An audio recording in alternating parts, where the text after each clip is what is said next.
Esther chapter 7. So the king and Haman went to Queen Esther's banquet. And as they were drinking wine on the second day, the king again asked, Queen Esther, what is your petition? It will be given you. What is your request? Even up to half the kingdom, it will be granted.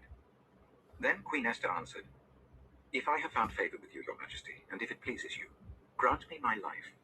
This is my petition. And spare my people. This is my request. For I and my people have been sold to be destroyed, killed, and annihilated. If we had merely been sold as male and female slaves, I would have kept quiet, because no such distress would justify disturbing the king. King Xerxes asked Queen Esther, Who is he? Where is he, the man who has dared to do such a thing? Esther said, An adversary and enemy, this vile Haman. Then Haman was terrified before the king and queen. The king got up in a rage, left his wine, and went out into the palace garden. But Haman, realizing that the king had already decided his fate, stayed behind to beg Queen Esther for his life. Just as the king returned from the palace garden to the banqueting hall, Haman was falling on the couch where Esther was reclining. The king exclaimed, Will he even molest the queen while she is with me in the house? As soon as the word left the king's mouth, they covered Haman's face. Then Harbona, one of the eunuchs attending the king, said, A pole reaching to a height of 50 cubits stands by Haman's house. He had it set up for Mordecai, who spoke up to help the king. The king said, Impale him on it. So they impaled Haman on the pole he had set up for Mordecai. Then the king's fury subsided.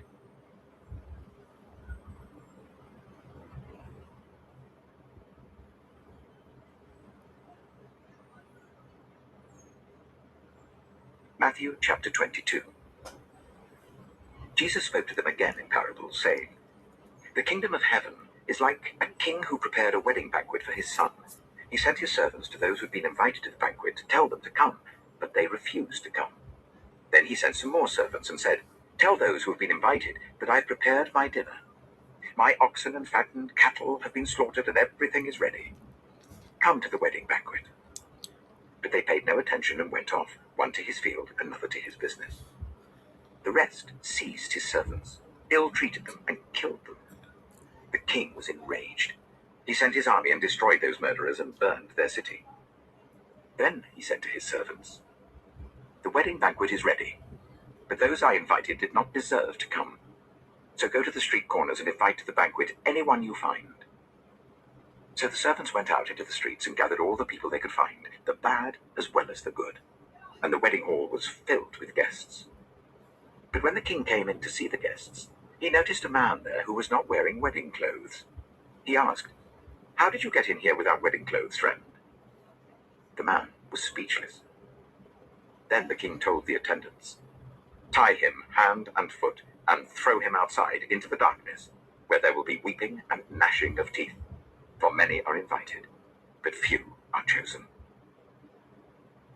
Then the Pharisees went out and laid plans to trap him in his words.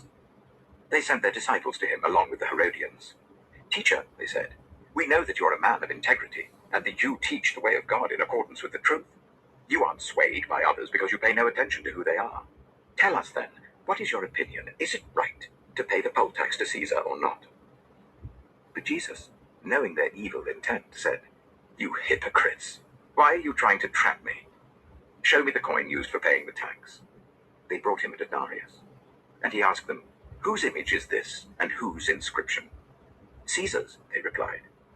Then he said to them, So give back to Caesar what is Caesar's, and to God what is God's.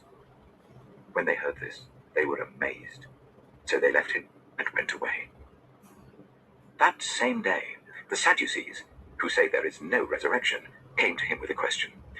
Teacher, they said, Moses told us that if a man dies without having children, his brother must marry the widow and raise up offspring for him. Now there were 7 brothers among us. The first one married and died, and since he had no children, he left his wife to his brother.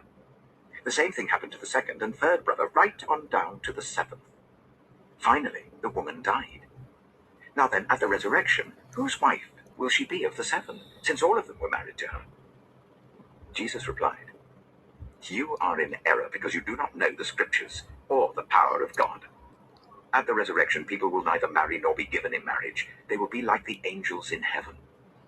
But about the resurrection of the dead, have you not read what God said to you? I am the God of Abraham, the God of Isaac, and the God of Jacob. He is not the God of the dead, but of the living. When the crowds heard this, they were astonished at his teaching. Hearing that Jesus had silenced the Sadducees, the Pharisees got together. One of them, an expert in the law, tested him with this question. Teacher, which is the greatest commandment in the law? Jesus replied, Love the Lord your God with all your heart, and with all your soul, and with all your mind. This is the first and greatest commandment, and the second is like it. Love your neighbor as yourself. All the law and the prophets hang on these two commandments. While the Pharisees were gathered together, Jesus asked them, What do you think about the Messiah? Whose son is he? The son of David, they replied. He said to them, How is it then that David, speaking by the Spirit, calls him Lord? For he says, The Lord said to my Lord, Sit at my right hand until I put your enemies under your feet. If then David calls him Lord, how can he be his son? No one could say a word in reply, and from that day on, no one dared to ask him any more questions.